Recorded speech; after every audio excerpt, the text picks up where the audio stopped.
여러분 안녕하십니까, 진성호입니다. 김진욱 초대 공수처장. 자, 지금 문재인 대통령을 포함해서 국회의장, 대법원장, 국회의원 그리고 3급 이상 고위공직자들을 수사하는 공수처의 책임자 김진욱 공수처장이 서울경찰청 반부패 범죄 수사대의 수사를 받게 됐습니다. 자, 오늘 일요일인데 서울경찰청은 김진욱 공수처장의 수사를 배당했다고 밝혔습니다. 자, 지금 김진욱 공수처장에 대한 수사는 검찰, 일선청 그리고 서울경찰청으로 몇 번이나 수사 주체가 바뀌다가 이제 본격적으로 수사에 착수했습니다.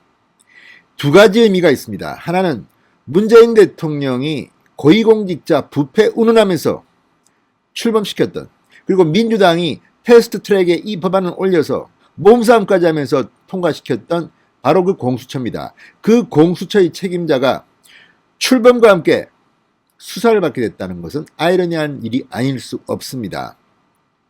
자, 두 번째로 지금 김진욱 공수처는 그럼에도 불구하고 문재인 정권이 탄생시킨 이 공수처의 책임자가 됨으로써 나는 중립적으로 공수처를 운영하겠다고 합니다.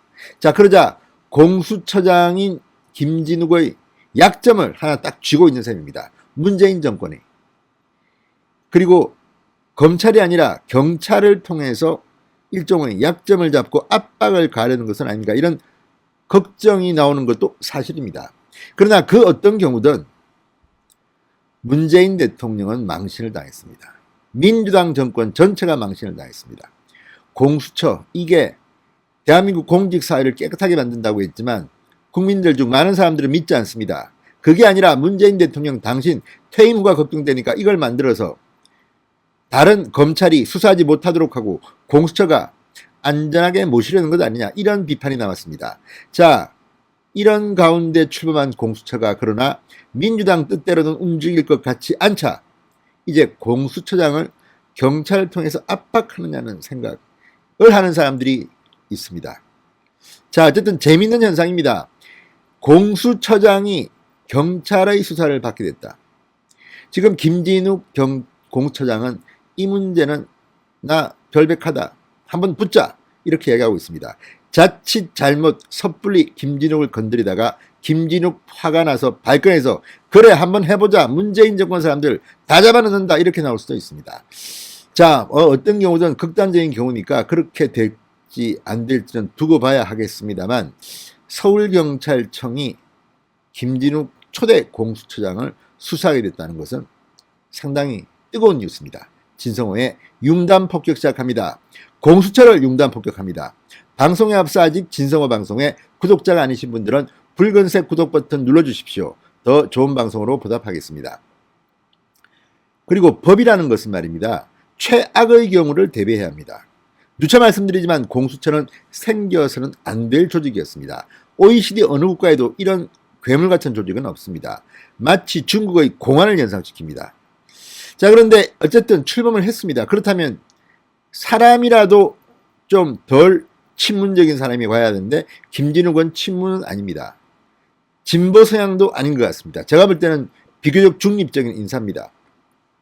물론 공수처장이 될 때 대한변협의 추천을 받았기 때문에 민주당이나 문재인 정권하고 직접적인 교류는 없었을 것으로 보입니다만 그래도 저쪽 사람이라고 생각해야 합니다. 그래서 많은 사람들이 걱정을 합니다. 김진욱 공수처장이 이제 4월 달쯤 본격적으로 활동을 하게 되면 윤석열을 잡아가는 거 아니냐, 뭐 이런 의혹도 제기합니다. 그러나 그럴 것 같지는 않습니다. 김명수 대법원장을 잡아갈 수도 있습니다. 또 이성윤 서울중앙지검장 수사할 수도 있습니다. 어쨌든 김진욱 공수처장은 본인의 명예를 위해서, 또 공수처라는 조직이 정말 친문의 무슨 친위대다 이런 비판을 받지 않으려면 첫 번째 수사부터 중립적으로 해야 됩니다. 그러려면 아무래도 정치 권력 쪽에 있는 이성윤 서울중앙지검장이나 박범계 장관 정도는 그래도 수사해야지 국민들이 그래도 괜찮은데? 이렇게 생각할 수 있습니다. 그리고 김진욱 공수처장도 제2의 윤석열이 될 수 있습니다. 문재인 정권 1년 조금 더 남았습니다. 언제까지 가는 거 아닙니다. 자, 그렇다면 공수처는 어쩌면 문재인 대통령에게는 오히려 부메랑이 될지도 모릅니다. 그래서일지 어쨌든 이 김진욱 사건을 서울경찰청이 맡게 됐습니다. 자, 김진욱 공수처장의 청탁금지법, 이른바 김영란법 위반 의혹 사건에 대해서 서울경찰청 반부패 공공범죄수사대가 맡게 됐다고 오늘 경찰청이 발표했습니다. 일선경찰청에 배정됐다가 상급수사기관으로 인계된 것입니다.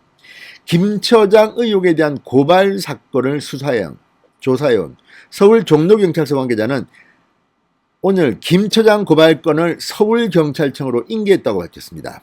인계 이유에 대해서는 검경수사권 조정 과정에서 주요 사건과 사회적 이목을 끄는 사건의 경우 수사 상황을 지방청에 보고하고 수사도 할 수 있게 하는 지침에 따른 것이라고 설명했습니다.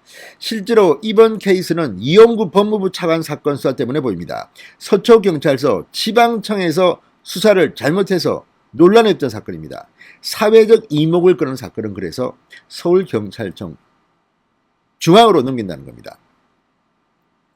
자, 당초 이 사건은 검찰에 고발됐던 사건입니다. 투기자본감시센터가 지난달 18일 부정청탁 및 금품 등 수수의 금지에 관한 법률 위반 혐의로 김 처장을 대검찰청에 고발했습니다. 김 처장이 헌법재판소에 재직할 당시 코스닥 상장사 주식을 취득하는 과정에서 부당한 시세 차익을 얻었다고 주장했습니다. 자, 그런데 새로운 검찰청법에 따르면 검사의 수사 개시 범죄 범위에 해당하지 않습니다. 따라서 법에 의해서 이 사건은 검찰이 수사하지 않고 종로경찰서로 이관됐습니다. 관할 경찰서입니다. 그러나 시민단체인 투기자본감시센터는 최근 경찰에 경찰청 본청의 전문수사관이 수사해달라는 의견서를 내기도 했습니다. 이 단체는 의견서에서 이용구 법무부 차관 사건 등을 보면 일선경찰서가 고위직 피의자에 대한 소환조사나 압수수색 등의 수사를 진행하기는 어렵다고 판단한다.